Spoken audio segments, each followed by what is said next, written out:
Channel वक्त की आवाज़ को सब्सक्राइब करें और बेल आइकॉन दबाएं।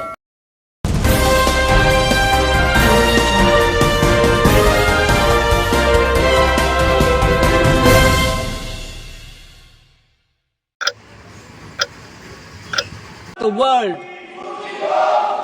In this budget, the proposed development measures span 10 broad areas focusing on Garib, youth, Annadata and Nari, spurring agricultural growth and productivity, building rural prosperity and resilience, taking everyone together on an inclusive growth path, boosting manufacturing and furthering Make in India, supporting MSMEs, enabling employment-led development, investing in people, economy and innovation, securing energy supplies, promoting exports and nurturing innovation.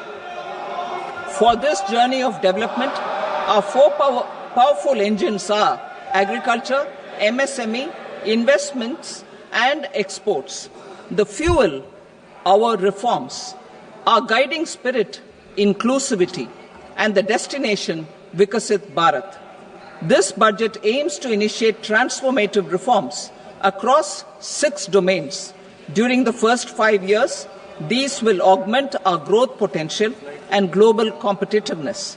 The domains are taxation, power sector, urban development, mining, financial sector, and regulatory reforms.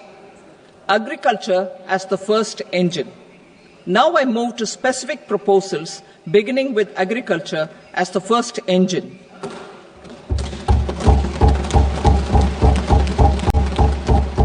Prime Minister Dhan Dhanya Krishi Yojana, developing agri-districts program. Motivated by the success of the aspirational district program, our government will undertake a Prime Minister Dhan Dhanya Krishi Yojana in partnership with states. Through the convergence of existing schemes and specialized measures, the program will cover 100 districts with low productivity, moderate crop intensity, and below average credit parameters. It aims to 1. Enhance agricultural productivity, 2. Adopt crop diversification and sustainable agricultural practices, 3. Augment post-harvest storage at the panchayat and block level, 4. Improve irrigation facilities, and 5. Facilitate availability of long-term and short-term credit. This program is likely to help 1.7 crore farmers. Building rural prosperity and resilience. A comprehensive multi-sectoral rural prosperity and resilience program will be launched in partnership with the states. This will address underemployment in agriculture through skilling, investment, technology, and invigorating the rural economy. The goal is to generate ample opportunities in rural areas so that migration is an option but not a necessity. The program will focus on rural women, young farmers, rural youth, marginal and small farmers, and landless families. The details are in Annexure A. Global and best domestic India Post with 1.5 lakh rural post offices, complemented by the India Post Payment Bank and a vast network of 2.4 lakh Dak Sevaks, will be repositioned to act as a catalyst for the rural economy. Details are at Annexure C. India Post will also be transformed as a large public logistics organization. This will meet the rising needs of Vishwakarmas, new entrepreneurs, women, self-help groups, MSMEs, and the large business organizations. For startups, from 10 crore rupees to 20 crore rupees, with the guarantee fee being moderated to 1% for loans in 27 focus sectors which are important for Atmanirbhar Bharat. And for well-run exporter MSMEs, for term loans up to 20 crore rupees. also for the micro enterprises. We will introduce customized credit cards with a 5 lakh rupee limit for micro enterprises registered on Udyam portal. In the first year, 10 lakh such cards will be issued. Fund of funds for startups. The alternate investment fund, AIFs, for startups have received commitments of more than 91,000 crores rupees. These are supported by the fund of funds set up with the Government of India's contribution of 10,000 crore rupees. Now, a new fund of funds with expanded scope and a fresh contribution of another 10,000 crore rupees will be set up. Batteries. Investment as the third engine. Now I move to investment as the third engine, which encompasses investing in people, investing in the economy, and investing in innovation. Investing in people. Saksham Anganwadi and Poshan 2.0. Saksham Anganwadi and Poshan 2.0 program provides nutritional support to more than 8 crore children, 1 crore pregnant women and lactating mothers all over the country, and about 20 lakh adolescent girls in aspirational districts and the Northeast region.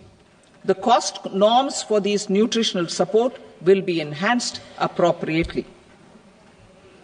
Atal Tinkering Labs. 50,000 Atal Tinkering Labs will be set up in government schools in the next 5 years to cultivate the spirit of curiosity and innovation and foster a scientific temper among young minds. Broadband connectivity to government secondary schools and PHCs.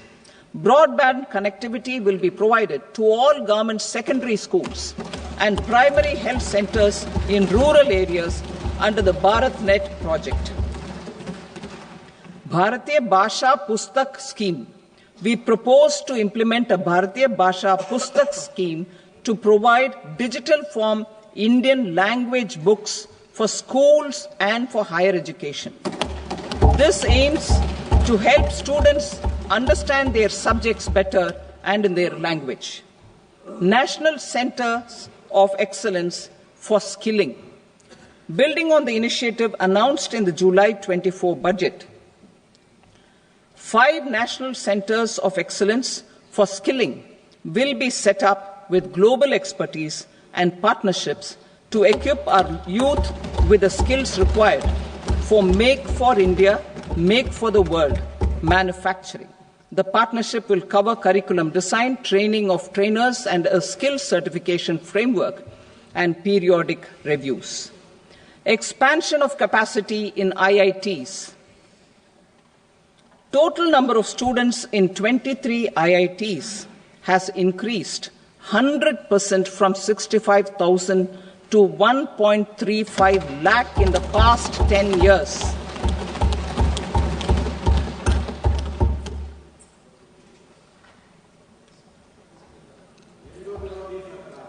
Additional infrastructure will be created in the 5 IITs started after 2014 to facilitate education for 6,500 more students. Hostel and other infrastructure capacity at IIT Patna will also be expanded.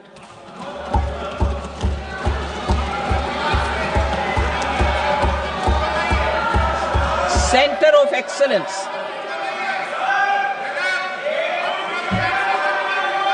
Center of Excellence in AI for Education. I had announced 3 centers of excellence in artificial intelligence for agriculture, health, and sustainable cities in 2023. Now a center of excellence in artificial intelligence for education will be set up with a total outlay of 500 crores. Expansion of medical education. Our government has added almost 1.1 lakh undergraduate and postgraduate medical education seats in 10 years, an increase of 130%. In the next year, 10,000 additional seats will be added in medical colleges and hospitals towards the goal of adding 75,000 seats in the next 5 years. Daycare cancer centers in all district hospitals. Our government will facilitate setting up of daycare cancer centers in all district hospitals in the next 3 years. 200 centers will be established in 25-26 itself. Strengthening urban livelihoods. Our government has been giving priority to assisting urban poor and vulnerable groups. A scheme for socio-economic upliftment of urban workers will be implemented to help them improve their incomes, have sustainable livelihoods, and a better quality of life. PM Swanidhi scheme has benefited more than 68 lakh street vendors, giving them respite from high-interest informal sector loans. Building on this success, the scheme will be revamped with enhanced loans from banks, UPI-linked credit cards with 30,000 rupees limit, and capacity building support. Social Security Scheme for welfare of online platform workers. Gig workers of online platforms provide great dynamism to the new age services economy. Recognizing their contribution, our government will arrange for their identity cards and registration on the e-Shram portal. They will be provided health care under PM Jan Arogya Yojana. This measure is likely to assist nearly 1 crore gig workers.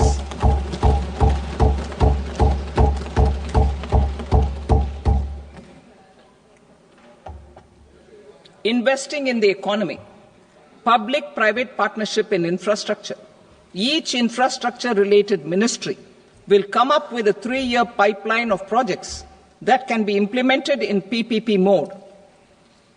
States will also be encouraged to do so and can seek support from the India Infrastructure Project Development Fund, which is a scheme to prepare PPP proposals.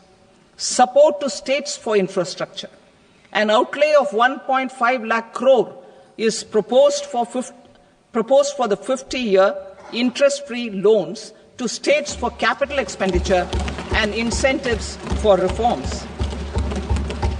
Building on the success of the first asset monetization plan announced in 2021, the second plan for 2025 to 30 will be launched to plough back capital of 10 lakh crore in new projects. Regulatory and fiscal measures will be fine-tuned to support the plan. Jal Jeevan Mission. Since 2019, 15 crore households representing 80% of India's rural population have been provided access to portable tap water connections. To achieve 100% coverage, I am pleased to announce the extension of this mission until 2028 with an enhanced total outlay.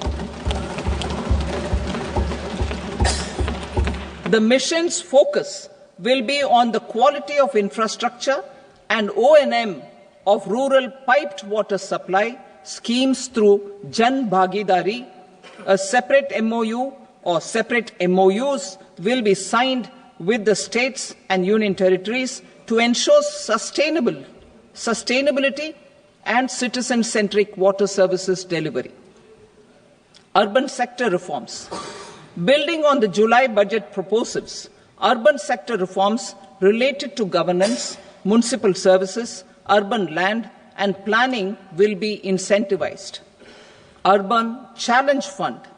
The government will set up an Urban Challenge Fund of 1 lakh crore rupees to implement the proposals for cities as growth hubs, creative redevelopment of cities, and for water and sanitation purposes announced in the July budget. This fund will finance up to 25% of the cost of bankable projects, with a stipulation that at least 50% of the cost is funded from bonds, bank loans, and PPPs. An allocation of 10,000 crore is proposed in 2025-26. Power sector reforms. We will incentivize electricity distribution reforms and augmentation of intra-state transmission capacity by states. This will improve financial health and capacity of electricity companies. Additional borrowing of 0.5% of GSDP will be allowed to states contingent on these reforms.